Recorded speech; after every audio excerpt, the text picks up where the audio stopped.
Property जो oxidation state है, अगर क्वेश्चन आता है why they show variable oxidation state, variable का मतलब कई तरीके की, तो इसका एक ही आंसर है लेस एनर्जी गैप। अब हमारे क्वेश्चन होते हैं जैसे लोअर ऑक्सीडेशन स्टेट में only ns electron, ns electron मतलब outermost electron, they participate in bonding, but in higher oxidation state both ns outermost और इनर शेल के electron participate in bonding. In transition series, higher oxidation state increases with increase in atomic number, reaches to maximum in the middle of series and then start decreases. बिल्कुल हमने पहले वाली बात लिखी थी, general note है आपकी नॉलेज के लिए। स्टार्टिंग में मिडल तक एटॉमिक नंबर बढ़ता है, अनपेयर्ड इलेक्ट्रॉन बढ़ते हैं, ऑक्सीडेशन स्टेट बढ़ेगी, फिर बाद में पेयरिंग स्टार्ट हो जाती है, इलेक्ट्रॉन्स अवेलेबल अनपेयर्ड कम हो जाते हैं, इसलिए वो घटेगी। अब जैसे क्वेश्चन आ जाता है in 3D series manganese it show maximum oxidation state of +7, why? ये क्वेश्चन आ जाता है एक नंबर का answer, because due to more number of electrons in manganese. कैसे? मैंगनीज में क्या होते हैं 3d5 4s2 हो गए 7 इलेक्ट्रॉन, इसलिए क्या दिखाता है +7। यहाँ तक आंसर दे देंगे due to more number of electrons. मैंने इसको लिखा है up to the middle number of electrons increases after middle pairing start, so electrons available for bond formation decreases. आपको इतना लंबा देने की जरूरत नहीं है, ये एक एक नंबर के आते हैं, यहाँ पर आप इतना दे सकते हो, इसको आप अवॉइड कर सकते हो। Due to more number of electrons in किसके अंदर? मैंगनीज, इसलिए +7 इसकी ऑक्सीडेशन स्टेट है। अभी मैंने ये चार्ट बनाया हुआ है, हमारी बुक में दे रखा है। 3D सीरीज के मेंबर हैं सारे, देखिए 21 से लेकर 30 तक, इसमें सबकी ऑक्सीडेशन स्टेट दे रखी है। स्कैंडियम क्या दिखाता है? +2 +3, टाइटेनियम +2 +3 +4, वैनेडियम +5 तक, क्रोमियम +2 से +6 तक, मैंगनीज +7 तक दिखा रखा है। फिर ये यहाँ तक बढ़ती जा रही है, नोट किया? क्यों बढ़ रही है? क्योंकि नंबर ऑफ अनपेयर्ड इलेक्ट्रॉन बढ़ रहे हैं 7 तक। उसके बाद देखो 6 5 4 2 कम होने शुरू होगी, क्योंकि अनपेयर्ड इलेक्ट्रॉन कम हो रहे हैं। क्यों अनपेयर्ड इलेक्ट्रॉन कम हो जाते हैं? क्योंकि पेयरिंग स्टार्ट हो जाती है। जब डी ऑर्बिटल में पेयरिंग हो जाएगी, इलेक्ट्रॉन अनपेयर्ड वाले कम बचेंगे, इसलिए ऑक्सीडेशन स्टेट कम हो जाती है। लास्ट वाला एक ही है। तो क्वेश्चन भी आता है फर्स्ट और last member, all transition elements except first and last member of series they show many oxidation state, why? इन दोनों को छोड़कर बाकी सारे कई ऑक्सीडेशन स्टेट दिखाते हैं, क्यों? Because of less energy gap between ns and n-1d orbital, so electron present in both can be used in bond formation. आगे बात समझ में? पेपर में कभी भी आ जाए कि ये वेरिएबल ऑक्सीडेशन और ट्रांजिशन क्यों दिखाते हैं, तब भी यही आंसर है। अगर आ जाए पहला और लास्ट मेंबर देखकर बाकी वाले वेरिएबल क्यों दिखाते हैं, तब भी सेम आंसर है। क्या? क्योंकि एनर्जी गैप कम होता है आउटर मोस्ट ns और n-1d ऑर्बिटल में, इसलिए इनके अंदर जो इलेक्ट्रॉन है they can be used in bond formation. तो ये मैंने एक्स्ट्रा पार्ट लिखा है समझाने के लिए, आपको ये नहीं लिखना है, आंसर में सिर्फ यहाँ तक लिखना है। अगला क्वेश्चन आता है which element show +3 oxidation state? कौन सा दिखाएगा? Scandium is the only element in the 3D series which show +3 oxidation state, क्योंकि क्या होती है 3d1 4s2, अगर तीनों ही निकल गए तो +3 दिखाएगा। Name the element which do not show variable oxidation state? Scandium, zinc, yttrium, cadmium, ये ऑक्सीडेशन स्टेट वेरिएबल वाली नहीं दिखाते हैं। लोअर ऑक्सीडेशन स्टेट, ये बहुत आता है लोअर ऑक्सीडेशन स्टेट में, यानी 1 2 3 ये लोअर मानी जाती हैं। आपको ऑक्सीडेशन स्टेट तो क्लियर है ना, 11th में पढ़ा था, जब कोई मेटल इलेक्ट्रॉन छोड़ देता है तो उसको पॉजिटिव चार्ज आ जाता है। जैसे मेटल ने 1 इलेक्ट्रॉन छोड़ा +1, तो ऑक्सीडेशन स्टेट होगी +1। अगर 2 इलेक्ट्रॉन छोड़े तो उसकी ऑक्सीडेशन स्टेट हो जाएगी +2। तो कहना चाह रहा है लोअर ऑक्सीडेशन स्टेट में transition element form ionic compound, but in higher oxidation state they form covalent compound, why? ऐसा क्यों? बहुत easy, because answer in lower oxidation state यानी +2 +1 2 3 में ये जो 3 इलेक्ट्रॉन अगर छोड़ेगा, 3 ऑक्सीडेशन स्टेट आएंगी जिन्हें लोअर मानते हैं, they can form ionic compound, why? Because 1 2 या 3 electron they can be transferred easily, but in higher oxidation state यानी 4 से लेकर 8 तक, 4 इलेक्ट्रॉन छोड़ेगा तभी 4+ आएगा, 5 छोड़ेगा 5, 7 छोड़ेगा 7। इसका मतलब इतने ज्यादा इलेक्ट्रॉन जब हायर ऑक्सीडेशन स्टेट तभी आएगी जब इतने इलेक्ट्रॉन छोड़े, तो दे can form covalent compound because 4 to 8 electrons can not be transferred, they can B only shared. इनको हम शेयर कर सकते हैं। जहाँ शेयरिंग होती है, कौन सा बॉन्ड बताया हुआ था 11th में? Covalent bond. जो ट्रांसफर होते हैं तो वो आयनिक, तो इसका मतलब कम इलेक्ट्रॉन्स तो ट्रांसफर हो सकते हैं, ज्यादा नंबर ऑफ इलेक्ट्रॉन ट्रांसफर नहीं हो सकते, शेयर्ड हो सकते हैं, इसलिए ज्यादा ऑक्सीडेशन वाले कोवेलेंट होते हैं, कम वाले आयनिक होते हैं। अगला question, which element show maximum oxidation state in transition element, कौन सा एलिमेंट दिखाता है? आंसर, इन फर्स्ट ट्रांजिशन में चलें यानी 3D सीरीज में चलें तो मैंगनीज है, आंसर इज मैंगनीज जो +7 दिखाता है। और अगर सेकंड ट्रांजिशन सीरीज में चलें तो ये Ru रुद्मियम है जो +8 दिखाता है। और थर्ड ट्रांजिशन सीरीज में चलें तो ये ऑस्मियम है जो +8 दिखाता है। तो आपको तीनों के याद करनी है, 3D की, 4D की और 5D की। फर्स्ट में 3D में फर्स्ट सीरीज को बोल रही हूँ मैंगनीज, और सेकेंड में रुद्मियम और थर्ड में ऑस्मियम। अगला, why transition element show higher oxidation state with oxygen and fluorine. ये सारे बोर्ड्स के क्वेश्चन हैं जो प्रॉपर्टीज पे बेस्ड हैं, बहुत इजी हैं, हर प्रॉपर्टी का एक एक नंबर की आती है। Transition element higher oxidation state oxygen और फ्लोरीन में ही क्यों दिखाते हैं, बाकी मेंबर के साथ क्यों नहीं दिखाते? Because oxygen and fluorine they both have high electronegativity and अगर दोनों की हाई इलेक्ट्रोनेगेटिविटी है और oxygen has more capacity than fluorine to show maximum oxidation state by transition element because oxygen can form p multiple bond with metal. Oxygen double bond बना सकता है ना, उसे क्या बोलते हैं? डबल बॉन्ड p ऑर्बिटल से बनता है, तो oxygen can form p bond with metal but fluorine can not. Clear है? तो maximum oxidation state of manganese with fluorine is +4, with oxygen it is +7। ये मैंने एग्जाम्पल के लिए दे रखा है, तो आपको ये नहीं देना, आप सिर्फ यहाँ तक देंगे। क्या लिखा है? तो अगर आ जाए कि ऑक्सीजन और फ्लोरीन के साथ ही क्यों बनाते हैं, तो आंसर है क्योंकि इनकी इलेक्ट्रोनेगेटिविटी हाई होती है, दोनों की ही। और अगर इन दोनों में तुलना की जाए तो ऑक्सीजन की ज़्यादा कैपेसिटी है ऑक्सीडेशन स्टेट दिखाने की फ्लोरीन से, क्योंकि ऑक्सीजन डबल बॉन्ड यानी p मल्टीपल बॉन्ड बना सकता है, जबकि फ्लोरीन नहीं बना सकता। अगला question, in which compound transition element show 0 और +1 ऑक्सीडेशन स्टेट? तो याद रखना, इन मेटल कार्बोनिल। मेटल कार्बोनिल क्या होते हैं? जिसमें मेटल ट्रांजिशन मेटल को CO कार्बन मोनोऑक्साइड के साथ कंपाउंड बनाया गया, जैसे निकल का CO के साथ NiCO4, आयरन ट्रांजिशन मेटल का CO के साथ FeCO5, इनको बोलते हैं मेटल कार्बोनिल कंपाउंड्स। इन सब में ऑक्सीडेशन स्टेट 0 होती है मेटल की। और दूसरा CuCl और Hg2Cl2, इनके अंदर ये दो कंपाउंड ऐसे हैं जिसमें मेटल कॉपर की ऑक्सीडेशन स्टेट कितनी है? +1। याद रखना, अगर पूछ ले +1 का एग्जाम्पल दो तो ये हैं और 0 का दो ये हैं। Now generally maximum oxidation state is equal to group number of that transition metal. कहता है देखा गया है कि ऑक्सीडेशन स्टेट जो आती है वो उनके ग्रुप नंबर के बराबर होती है। ग्रुप नंबर क्या है? पीरियोडिक टेबल में याद है ग्रुप पढ़े थे 1 2 3, 1 से 18 वर्टिकल टॉप टू बॉटम, जिनको ग्रुप बोलते हैं। कहते हैं यस, ये बात सही है। जनरली हमने देखा है chromium group it relates to periodic table में कौन से ग्रुप में आता है? 6 में, और ये मैक्सिमम +6 ऑक्सीडेशन +6 ही दिखाता है। और मैंगनीज जो है वो ग्रुप नंबर 7 में आता है पीरियोडिक टेबल में, और ये दिखाता भी कौन सी है? मैक्सिमम +7। तो हम कह सकते हैं कि ये बात सही है।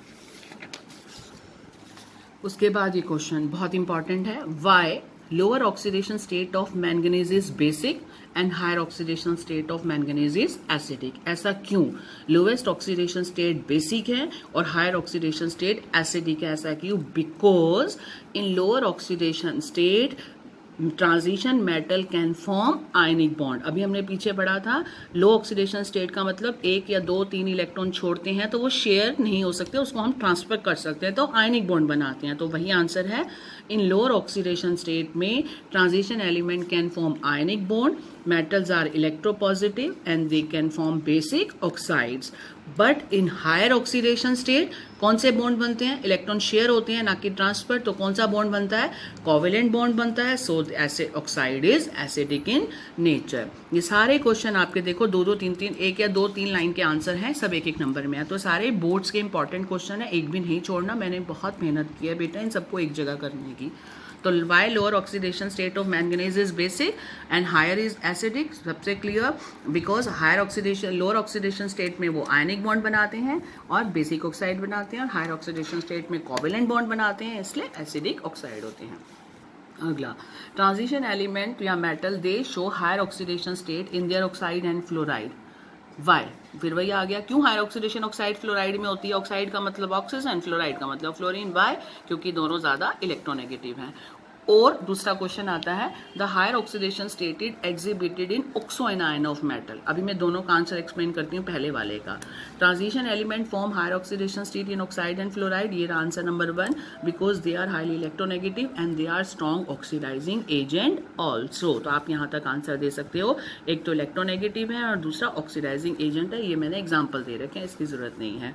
दूसरा, higher oxidation state is exhibited मतलब दिखाई जाती है in oxo anion of metal. Oxo anion क्या होता है?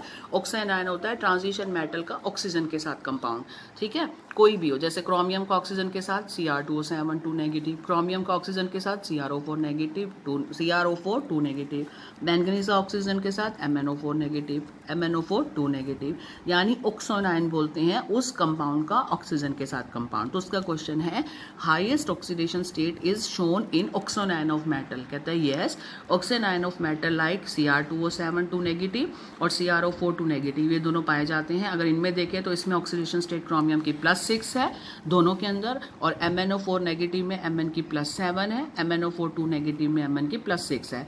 और इसलिए because oxygen is highly electronegative and strong oxidizing agent and it can form multiple bond, इसलिए ऑक्सीजन चूज किया जाता है। ऑक्सो एनायन बनाने के लिए ऑक्सीजन ही यूज होता है मेटल के साथ, उसकी 3 खूबियों की वजह से, क्योंकि ऑक्सीजन हाईली इलेक्ट्रोनेगेटिव है, नंबर 2 स्ट्रॉन्ग ऑक्सीडाइजिंग एजेंट है, नंबर 3 मल्टीपल बॉन्ड बना सकता है। तो आपको यहाँ से आंसर देना है सिर्फ 3 खूबियों तक, आपको ये ऊपर वाले एग्जाम्पल देने की जरूरत नहीं है। तो ये हमारी 6 प्रॉपर्टी विद सारे बोर्ड्स क्वेश्चन कंप्लीट होगी।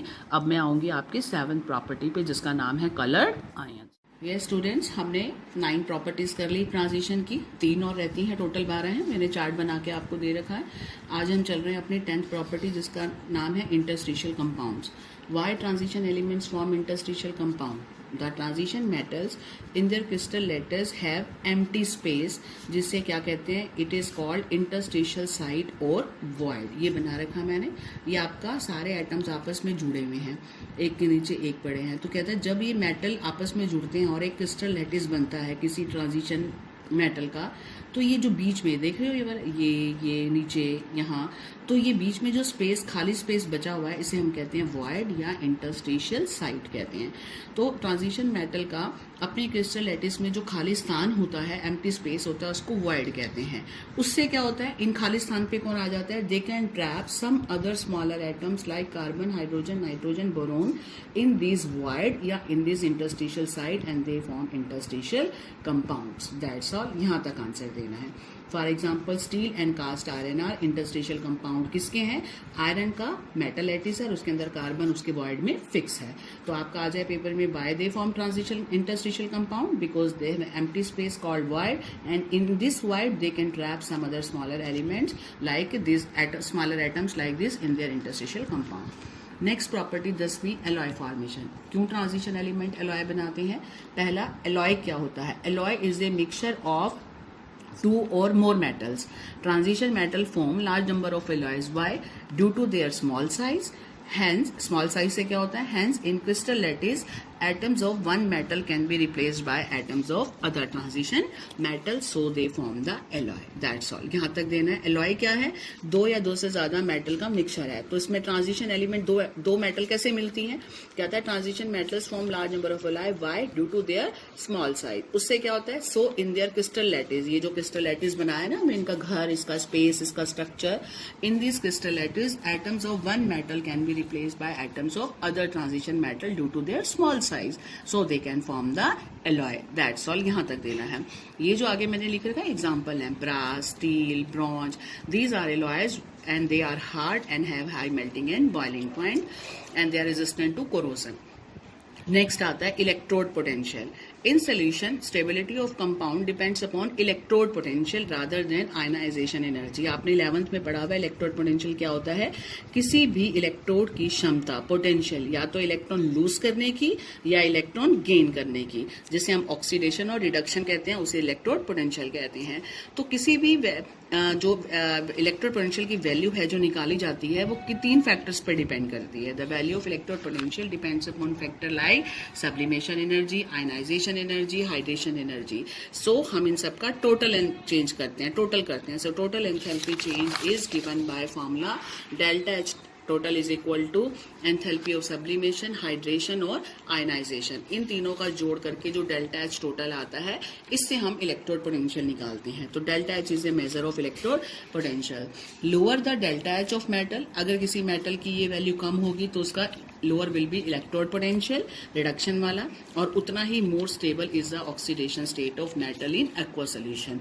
में ये क्या कहा गया है इस पूरी प्रॉपर्टी में, आपको अगर किसी 2-3 मेटल दे रखी हो, उनका इलेक्ट्रोड पोटेंशियल दे रखा हो, तो आपने देखना है जिसका इलेक्ट्रोड पोटेंशियल लो है वो उसकी ऑक्सीडेशन स्टेट की स्टेबिलिटी सबसे ज्यादा है।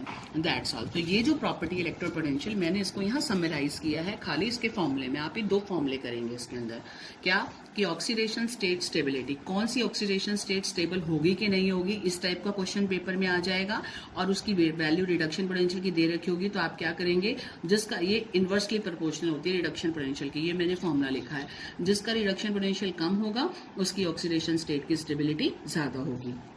और मान लो किसी का ऑक्सीडेशन पोटेंशियल दे रखा है, जिसका ऑक्सीडेशन पोटेंशियल ज्यादा, उस मेटल की रिएक्टिविटी ज्यादा, यानी अगर रिएक्टिविटी का क्वेश्चन आए 2-3 मेटल में से कौन रिएक्टिव ज्यादा है, तो ऑक्सीडेशन पोटेंशियल देख लेना, अगर वो ज्यादा है तो वो ज्यादा, और रिडक्शन के इनवर्सली है, ये कम तो ये ज्यादा।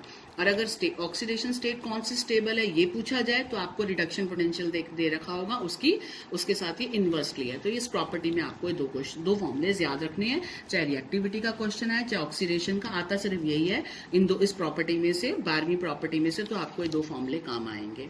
तो दैट्स ऑल। इसके साथ हमारी जो 3 प्रॉपर्टी बची हुई थी हमारी खत्म हो गई है। टोटल 12 प्रॉपर्टी थी, मैं आपको 9 प्रॉपर्टीज के विद क्वेश्चन दे चुकी हूँ। ये मिक्स क्वेश्चन है, 3 प्रॉपर्टीज आज हो गई। इसके क्वेश्चन में आपको ऑलरेडी दे चुकी हूँ उसी में नोट्स में, जो हमने 36 क्वेश्चन मैंने आपको निकाल के दिए विद आंसर, और ये मैंने 1-2 और लिखे हैं जो फालतू हैं, देख लेते हैं। पहला, why all scandium salts are white, हम पढ़ चुके हैं। स्कैंडियम साल्ट में scandium has 3 oxidation state, so जब स्कैंडियम +3 आता है तो does not have unpaired electron and no d transition, so they are white. कर चुके हैं ना, जो व्हाइट है वो क्या होंगे, अनपेयर्ड इलेक्ट्रॉन होंगे ही नहीं।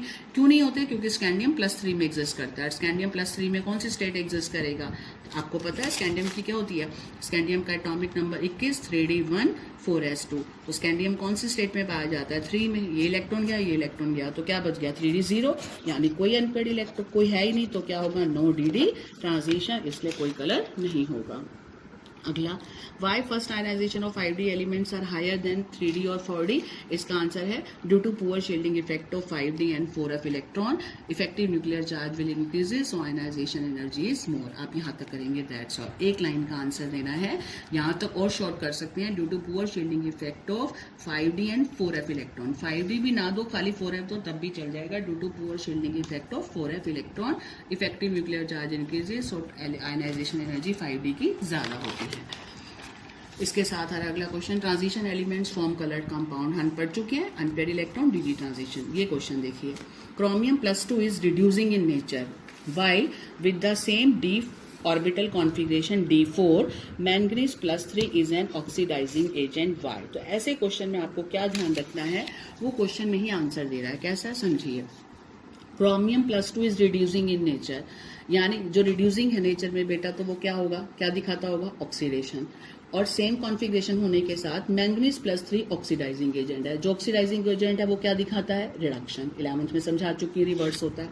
हमारा आंसर इसी में है, बिकॉज कहता है क्यों है रिड्यूसिंग, क्योंकि क्रोमियम +2 ऑक्सीडेशन में जाता है, और जब ये ऑक्सीडेशन में जाता है क्रोमियम +2 तो अपना एक इलेक्ट्रॉन और छोड़ता है, तो किस में बदल जाता है, क्रोमियम +3 में। Chromium +3 loses 1 electron to become +3 which is more stable. ये ज्यादा स्टेबल क्यों है, आपको पता है। क्रोमियम की कॉन्फ़िगरेशन क्या होती है, ये देखो, क्रोमियम की होती है 3d5 4s1, क्रोमियम +2 क्या हो जाएगा, एक इलेक्ट्रॉन यहाँ से गया, एक इलेक्ट्रॉन यहाँ से, 3d4, और क्रोमियम +3 क्या हो जाएगा, 3d3। अब 3d3 कैसे स्टेबल है, आपको मैंने इस चैप्टर में बताया है कि 5d ऑर्बिटल कितने टुकड़ों में बचते हैं, 3 टुकड़ों, 5d ऑर्बिटल 2 पीसेस, 2 अलग अलग ग्रुप में टूटते हैं। एक का नाम है T2g ऑर्बिटल, एक का नाम क्या बताया था मैंने, EgD ऑर्बिटल। T2g का मतलब 1 2 3 इलेक्ट्रॉन नीचे और 2 इलेक्ट्रॉन ऊपर, इस तरीके से वो 2d ऑर्बिटल में स्प्लिट हो जाते हैं। इसकी एनर्जी लोअर है इसलिए नीचे बनाते हैं, इसका नाम T2g है। इसकी एनर्जी ज्यादा है, इसको ऊपर बनाते हैं, इसी से कहते हैं डी ट्रांजिशन। तो जब क्रोमियम D5 क्रोमियम +3 ले रहे हैं और 3D इलेक्ट्रॉन आ रहे हैं, तो इसका मतलब T2G फुली फिल्ड, T2G सब में एक इलेक्ट्रॉन है, तो T2G3, इसकी कॉन्फ़िगरेशन क्या होगी, T2G3, यानी T2G d ऑर्बिटल में सब में एक एक इलेक्ट्रॉन है, तो ये क्या हो गया, हाफ फिल्ड हो गया। हाफ फिल्ड का मतलब ये स्टेबल हो गया, ठीक है। अगर ये पूरा भरा होता तो हम उसको फुली फिल्ड बोलते, अगर 4 होता तो इतना। तो कहने का मतलब क्या है कि ये T2G क्रोमियम +3 जो है वो 3D3 कॉन्फ़िगरेशन एक्वायर करता है T2G वाली, ठीक है, इसीलिए ये स्टेबल है। इसलिए स्टेबल है तो क्रोमियम +2 3 में रहेगा, तो 3 में रहेगा यानी ऑक्सीडेशन दिखाएगा तो रिड्यूसिंग नेचर में होगा। ऐसे ही मैंगनीज +3 ऑक्सीडाइजिंग एजेंट क्यों है, कहते हैं मैंगनीज +3 एक इलेक्ट्रॉन गेन करके +2 में आ जाएगा और +2 में आते ही ये ज्यादा स्टेबल हो जाएगा क्योंकि इसकी D5 कॉन्फ़िगरेशन आएगी। करके देख लो, मैंगनीज की क्या होती है 3D5 4s2, मैंगनीज +2 की क्या होगी 3D5, आ गया 3D5। 3D5 का मतलब स्टेबल कॉन्फ़िगरेशन, पढ़ा है ना आपने, 1 2 3 4 और ये 5 हाफ फील्ड होगी, इसकी हाफ फील्ड आ रही है इसलिए ये ज्यादा स्टेबल हो जाएगा।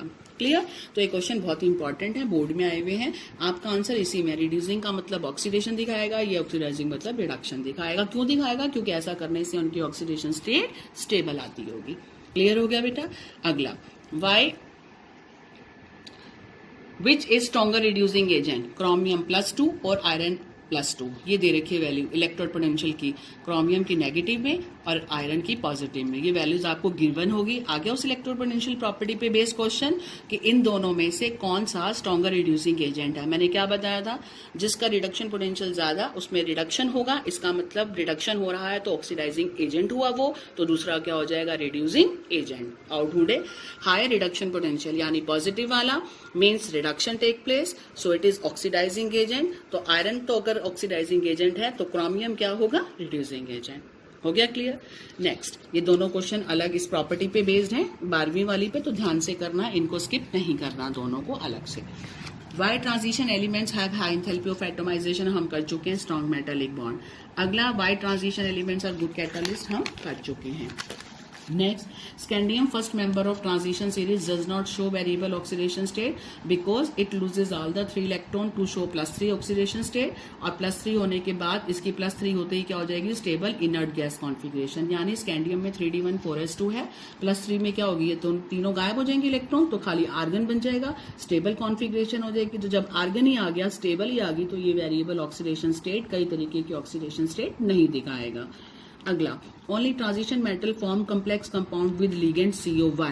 Transition elements are smaller in size and they have vacant d orbital which can accept electron from ligand CO to form coordinate bond. अभी ligand क्या चीज होती है, ligand वो होते हैं जो इलेक्ट्रॉन डोनेट करते हैं, जैसे कि CO है, जिसके पास भी लोन पेयर ऑफ इलेक्ट्रॉन है, या जो लिगेंड का मतलब होता है जो अपना इलेक्ट्रॉन पेयर दान दे सके, डोनेट कर सके।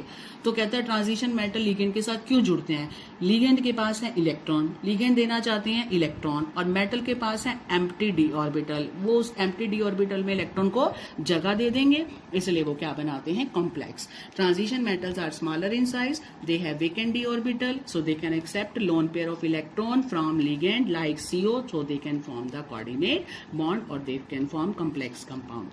Last, scandium does not show variable oxidation state, even then it is called as transition element. Yes, because in scandium last electron enters in 3D orbital, so it is called the transition element. Next question, ये भी आया था इस साल, E0 value for Mn+3 to +2 couple. इसका मतलब इसको पढ़ना सीखो। ये क्या कहता है, दिस ऑब्लिक दिस, इसका मतलब इसका इसमें बदलना, ये इसमें बदल रहा है, तो इसकी जो इलेक्ट्रोड वैल्यू है वो ज्यादा पॉजिटिव है, मोर पॉजिटिव है than that for chromium couple और दिस वन कपल। कपल का मतलब ये इसमें बदलता है तो इलेक्ट्रोड पोटेंशियल पॉजिटिव आती है, जबकि ये इसमें बदलता है तो ऐसा नहीं, और ये भी ऐसा नहीं। आंसर, बिकॉज कहता है इसका इसमें बदलना, because Mn+2 is more stable, Mn3 Mn2+ में बदलेगा। क्यों? क्योंकि Mn+2 मोर स्टेबल कॉन्फ़िगरेशन रखता है 3 से, due to stable half filled 3D configuration, इसकी वैल्यू ज्यादा पॉजिटिव होती है। क्लियर। जबकि क्रोमियम का 3 से 2 में बदलने पर ये +2 वाला स्टेबल कॉन्फ़िगरेशन अटेन नहीं करता, क्रोमियम +3 ही खुद स्टेबल है तो वो इसमें बदलेगा ही नहीं।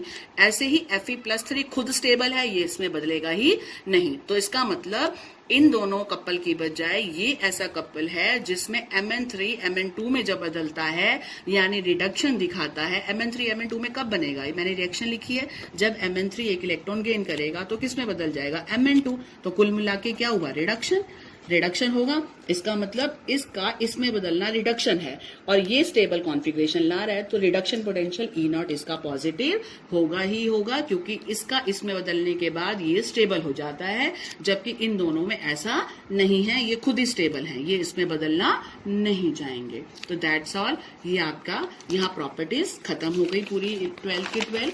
अब हमारा नेक्स्ट टॉपिक आता है जिसका नाम है पोटेशियम डाइक्रोमेट कंपाउंड, जो आज अब हम शुरू करेंगे। तो आपको मैंने एक चैप्टर के स्टार्टिंग में एक चार्ट बना के दे रखा है कि इस चैप्टर में क्या क्या है। तो आपने देखा होगा अभी हमने डी एंड एफ ब्लॉक शुरू किया है, जिसमें स्टार्टिंग में 12 प्रॉपर्टीज हैं जो मैंने आपकी कंप्लीट करा दी, और 2 कंपाउंड हैं जिसमें से आज मैं पहला कंपाउंड पोटेशियम डाइक्रोमेट उठाने जा रही हूँ। ठीक है, अब हम इसको स्टार्ट करेंगे।